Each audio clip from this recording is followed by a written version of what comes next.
Halo teman-teman, great days. Berjumpa lagi bersama saya, Jonathan Kamil alias Kam John. Oke teman-teman, sudah ada 56 video ya hingga saat ini. Ini video yang ke-57 ya.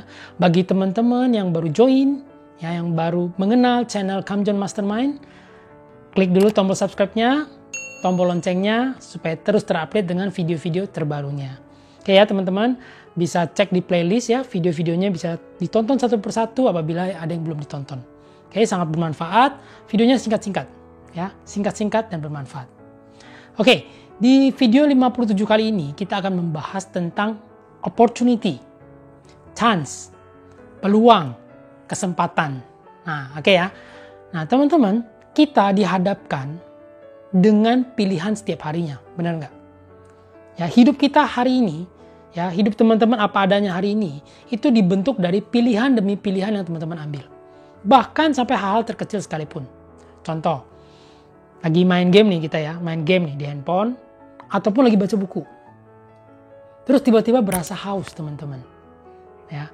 Nah, di sini dihadapkan dengan pilihan. Ya. Ada satu kesempatan datang untuk kita memilih. Tutup dulu bukunya, taruh dulu gamenya, ambil minum dulu, lalu lanjut. Atau, enggak lah, minumnya nanti aja, lagi seru. Nah, itu aja udah pilihan teman-teman. Ya, contoh lagi, misalnya senang workout ya, senang gym kan. Mau berangkat nih, hujan. Nah, di sini datang kesempatan kan, untuk kita memilih teman-teman. Ya, opportunity untuk kita memilih. Berangkat atau enggak. Enggak lah, hujan, nanti becek. Ya udahlah, besok aja lah baru gym. Pilihan. Nah, teman-teman, gimana caranya kita tahu kalau opportunity yang datang, peluang yang datang, itu bisa mendatangkan hal baik atau enggak? Kita tahu dari mana? Nah, kita perlu yang namanya pertimbangan. Nah, teman-teman, pertimbangan itu ada 3. Ya, kita melibatkan yang namanya knowledge atau pengetahuan, ya, logika, dan intuisi. Nah, knowledge dan logika ini itu di alam sadar. Sedangkan intuisi itu masuk alam bawah sadar. Oke teman-teman ya, biar lebih gampang kita kasih contoh. Nah contohnya gini teman-teman. Kita ditawari nih, ada peluang investasi 1 juta ya, dalam 1 minggu double jadi 2 juta. Wow, keren ya. Kalau saya masukin 10 juta gimana? Seminggu jadi 20 juta. Wow, 100%. Nah teman-teman, ini adalah suatu opportunity, benar? Perlu kita pertimbangkan. Nah, pertimbangannya kita libatkan 3 hal ini. Pertama kita knowledge ya, pengetahuan. Investasi, kita cari tahu teman-teman. Kita bandingkan misalnya analisa dengan bank. Nah, teman-teman tahu ya, bank dapat uang untuk membayar bunga kita dari mana? Ya kan kita nabung nih, deposito misalnya. Terus kita kan dapat bunga tuh tiap tahun. Ya, 3%, 4% lah katakan. Dari mana? Ya, jadi bank mengumpulkan uang kita, ya, orang-orang yang nabung nih, deposito, tahapan, segala macam nabung, ya kan? Dan uang-uang ini nanti akan bank pinjamkan kepada orang yang butuhkan. Jadi orang yang mau minjem duit dari bank, ya kan? Bank kasih pinjam. Dengan imbalannya apa? Ya bayar bunga ke bank. Nah, bayar bunga kreditnya itu katakanlah 9%. Sedangkan bank bayar ke kita, ke tabungan deposito kita 4%. Berarti selisihnya 5% itu labanya bank. Oke, ini kan bank ya. Gimana kalau peluang investasi ini? 1 juta ini, ya kan? 1 minggu jadi 2 juta. Berarti kan nambah 1 juta tuh. Pertanyaannya, dari mana uangnya? Ya. Kita masuk ke ranah logika ya, logika. Uangnya dari mana? Apakah 1 jutanya ini dari member? Misalnya kita join 1 juta, uang 1 juta ini adalah untuk membayar orang yang merekrut kita. Ya. Terus kita harus cari member lagi supaya nanti dapat member yang 1 juta, terus 1 juta ini bayar ke kita. Apakah seperti itu? Ya, ini kan logika ya teman-teman ya. Oke, terus kita ke intuisi, ke alam bawah sadar. Alam bawah sadar kan selalu sifatnya seperti bodyguard ya. Dia selalu negatif. Ya. Janganlah investasi bodong tuh. Rugi loh. Hangus nanti duitnya gimana kan gitu ya.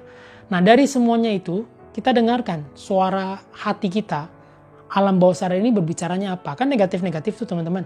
Nah, teman-teman analisakan, digabung total ya. Oke, 1 juta ini ya, apakah segitu-segitunya? Apakah mempertaruhkan semuanya ini udah dalam bentuk 1 juta ini? untuk biaya hidup segala macam ya, teman-teman butuh, tapi adanya cuma 1 juta, ya udah pertaruhkan. Ya, kalau memang seperti itu, ya, mending jangan, say no. Tapi kalau 1 juta ini uang dingin, katakanlah ya, uang dingin, siap hilang nggak? Resikonya hilang loh duitnya. Oh ya udahlah, hilang nggak apa-apa 1 juta, yang penting saya coba gambling. Silakan, yes. Jadi jawaban terhadap opportunity ini jelas ya setelah pertimbangan. Oke, contoh yang kedua, ya kita katakanlah ada tawaran nih, peluang kerja ya di Hong Kong. Wah, posisi yang sama dengan di Indo ya, tapi gajinya 5 kali lipat. Wow, menggiurkan ya. Terus Senin sampai Jumat aja, Sabtu Minggu libur, udah bisa cuti dari hari pertama kerja. Keren banget nih. Ya kan, kerjanya santai, gajinya besar, dapat fasilitas, mobil, ya kan, tempat tinggal. Nah, teman-teman, pertimbangan ya dengan 3 hal ini.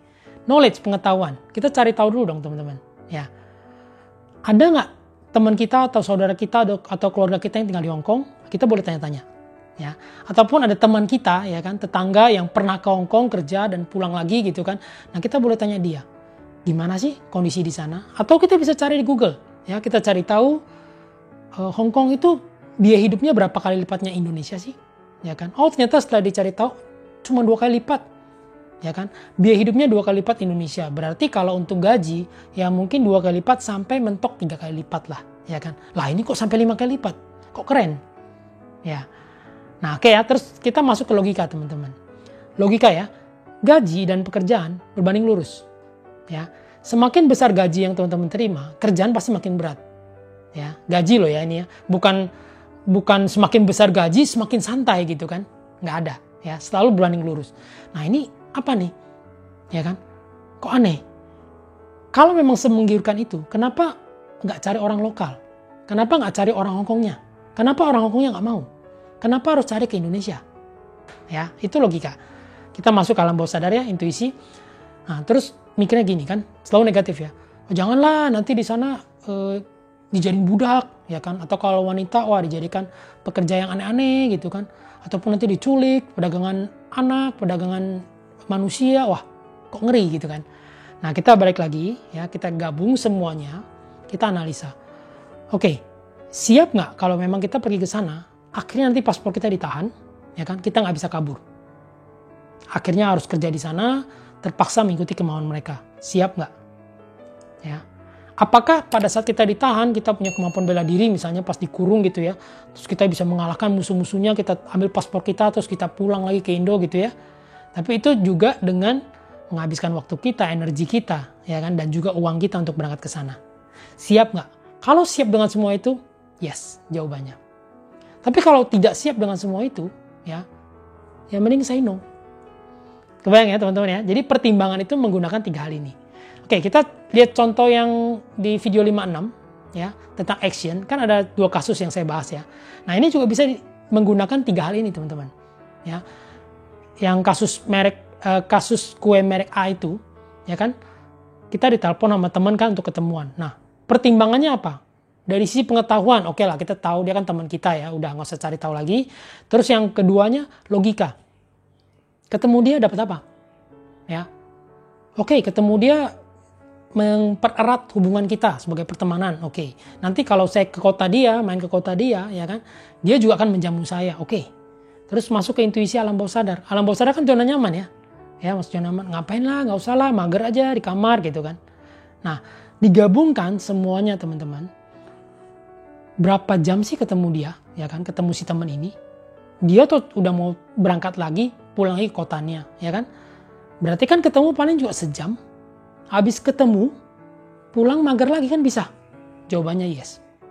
Oke. Nah yang kasus kedua, ya kan, si tante, ya kan, oh tante cerewet ini kan. Ya pengetahuan kita tahu lah, tante orangnya baik, udah ya. Logikanya, kita dapat apa ketemu tante?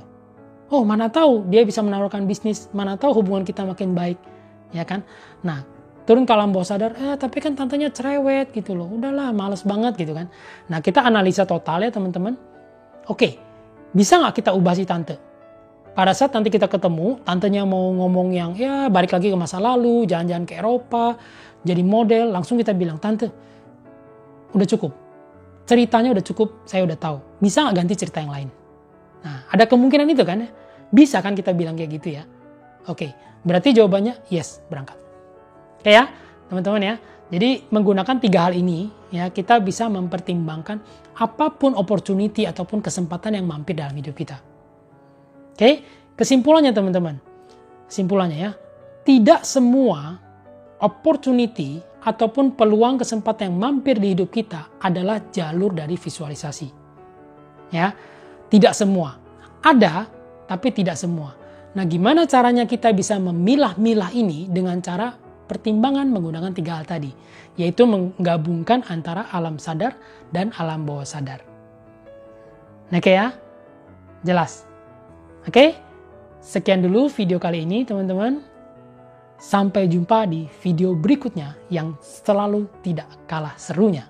Oke? Selalu like, share, bagikan ke semua teman-teman ya, bila dirasa bermanfaat. Jangan lupa untuk komen kalau ada yang ingin didiskusikan. Oke? Stay tune. Bye. Speed up.